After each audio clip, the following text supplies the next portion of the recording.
অন্যের জন্য শুভ কামনা করলে এটা ফিরে নিজের দিকে আসে, এটা খেয়াল রাখেন। এটা একটা লাইফ হ্যাকস শেয়ার করতেছি, আজীবন কাজে লাগবে। অন্যের জন্য যেটাই ভালো কামনা করবেন এটা ঘুরে আপনার দিকে আসবে। অনেকে বলে হুজুর ওর জন্য দোয়া করে আমার কি লাভ? নিজের জন্য আল্লাহ আমারে মাফ করে দাও, আল্লাহ আমারে সমৃদ্ধি দাও, আল্লাহ আমার বেতন বাড়াও, আল্লাহ আমার ব্যবসায় বরকত দাও, আল্লাহ আমার ছেলেরা হাফেজ বানাও, আল্লাহ আমার বউ, আল্লাহ আমার মেয়ে, আল্লাহ আমার আমার আমার সব আমার ভালো আপনি চাচ্ছেন নিজের জন্য, অন্যদের জন্যও চান।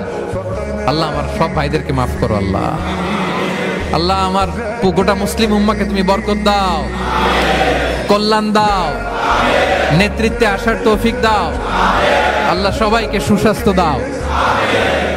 এটা ফিরে আপনার দিকে আসবে। অন্যের জন্য শুভকামনা বহুগুণ বৃদ্ধি হয়ে নিজের দিকে রিটার্ন করে। বিষ্ণু ইসলাম এটাই বলেছেন, মা মিন আবদিন মুসলিমিন ইয়াদউ লিআখিহি বিযাহরিল গায়বি ইল্লা ক্বালা লাহুল মালাকু ওয়া লাকা বিমিসলিন। কেউ যদি তার ভাইয়ের অনুপস্থিতি তার ভাইয়ের জন্য দোয়া করে, ফেরেশতারা ওই দোয়াটা তার জন্য আগে আগে করে। তাহলে অন্যের জন্য শুভকামনা করলে, দোয়া করলে লাভ না লস?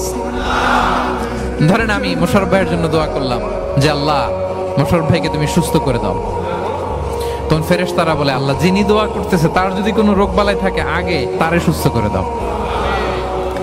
ধরেন আমি বেলায়েত ভাইয়ের জন্য দোয়া করতেছি, আল্লাহ বেলায়েত ভাইয়ের এই সমস্যা আল্লাহ তুমি দূর করে দাও, ফেরেশতারা বলবে আল্লাহ যিনি দোয়া করতেছে তার যদি এই সমস্যা থাকে আগে তারে এটা দূর করে দাও। ধরেন আমি দোয়া করলাম আল্লাহ আমার এই ভাই, আল্লাহ সে গরিব, তার অর্থের বড্ড অভাব, দারিদ্রতা, আল্লাহ তুমি আমার ভাইয়ের দারিদ্রতা দূর করো। ফেরেশতারা বলে ওয়ালাকা বিমিসলিন, তোমার জন্য এটা, মানে আল্লাহ যিনি দোয়া করতেছে তার যদি অর্থের প্রয়োজন থাকে আগে তার দারিদ্রতা দূর করে দাও। তাহলে বলেন তো অন্যের জন্য দোয়া করলে লাভ না লস? অন্যের জন্য ভালো দোয়া করলে এটা নিজের দিকে আসে। কিসের দিকে আসে?